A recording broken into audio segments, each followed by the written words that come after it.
So to start off, we have Brian Hansen from the city of Copenhagen. He's going to go a little bit beyond and talk about bicycling as well, but Copenhagen has been a world leader in bicycle transportation and a more balanced modal split, and it's been working, of course, to electrify its city. It's a leader in cutting carbon emissions, and that's part of its strategy. So Brian will tell us more about what they're doing in Copenhagen, Denmark. Thank you. Was that 6 minutes? I don't know. Okay. Yes, one of our newest bits and pieces of bicycle infrastructure in Copenhagen on this picture. I'm trying to talk about electrifying transport from a kind of practical civil administration kind of view. We talk a lot about electric vehicles. I suppose you do from the rest of the panel. I'll just try to take your attention to some trends we see in Copenhagen, because there are other modes of electric transport. And in the whole of Denmark is not a big state, but in the whole of Denmark, like 5.5 million, we have 3,745 electric vehicles, cars in total. We have no idea how many electric bikes we have. Last year, somewhere above 20,000 were sold. So at least probably like 100,000 or something like that in the country. That's 1 in 25 bicycles. In Holland, 1 in every 10 bicycles sold is an electric bicycle. In Germany last year they sold over 500,000 electric bicycles. In China they have counted the number of electric bicycles and the production and the use in the millions, maybe very high millions numbers. So that's really something that has kicked off. And then the next question is, then what did we do to achieve this success? Well, electric vehicles, even in Copenhagen, we did a lot of things.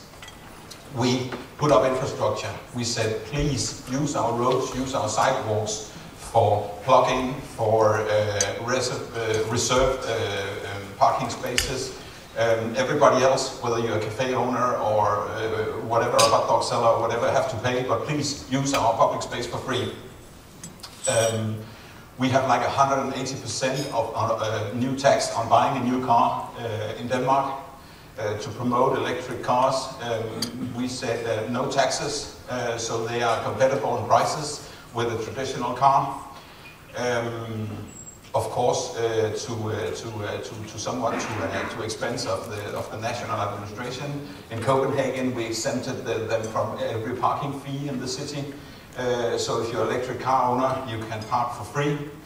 Everybody else needs to pay, even residents to some extent.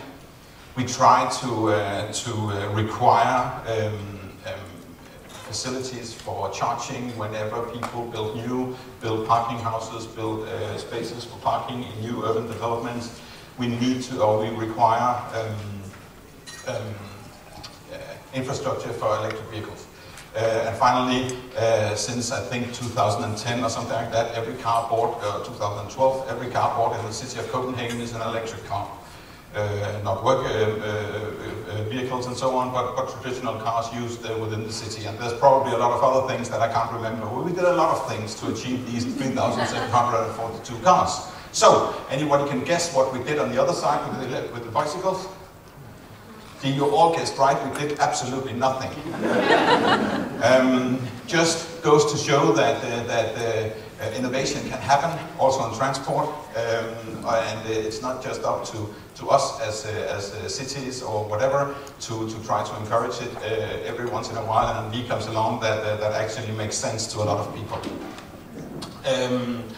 The other point I would try to make, as Zachary already mentioned, is that to us the best way of getting to renewable transport, to carbon-free transport, is to look at the modes that is not individual car traffic. We just heard that Vancouver reached 50%. When I look at most of my colleagues in other different cities, you can say that, yes, we have a very high share of bicycle traffic in Copenhagen. some 32% of all traffic starting, ending, or just happening within the municipal borders are done on bike. 45% of all commuting are done on bike. But if we put them together, we're very similar. It's the same in Berlin, it's the same in Vienna, same in Paris. We have a goal of, we have a goal of 25%, some even have 20% car traffic, or we have a goal of 75% of other modes. Some are even up to 80. But that just, of course we need to electrify the cars, but we in Copenhagen are really slow in that one. So we are working at least as hard or even harder on promoting the other modes of transport. And now I also end up in that situation where I talk about what I don't want. Don't want the individual car traffic, and that's my other point. Don't talk about what we don't want. Walking, cycling, public transport creates a livable city. Creates a city that is much more attractive to be in. Creates a city where you are in eye level with your fellow fellow people moving around the city, and basically paint the picture of what kind of cities do we want. We actually talk about eye level in our urban planning because when you walk, when you take the bike, when you're in the public transport, you're among people, you're on eye level. That not only reduces your carbon footprint, but it actually creates a safer and nicer place to be. And the concept of safety or security, or I don't know the English term, but kind of social security, not social security, but that was the wrong English term, I know. You know what I mean? The risk of walking home at night when you're all alone, you feel really unsafe. Walking home or cycling home amongst a lot of people, you don't feel unsafe. That's the point I was trying to make. So, as I said, really trying to push towards, he said he would give me some sign, I guess that was it, when there was only a minute left, trying to push towards our goal in our climate plan is 75% transport, walking, cycling, and buses. And then finally a point about electric vehicles. I went to Seoul in January. This is the political brain trust of Copenhagen in terms of technical and environmental issues. This is our technical and environmental committee. We went to see the best the Korean auto industry had to offer in terms of electric transport. This is induction charging buses that don't need the big batteries but charge along the way. The things you see they are looking at the pavement is where when the bus is over it charges automatically. And when we had to see this technical wonder, they took us to the zoo.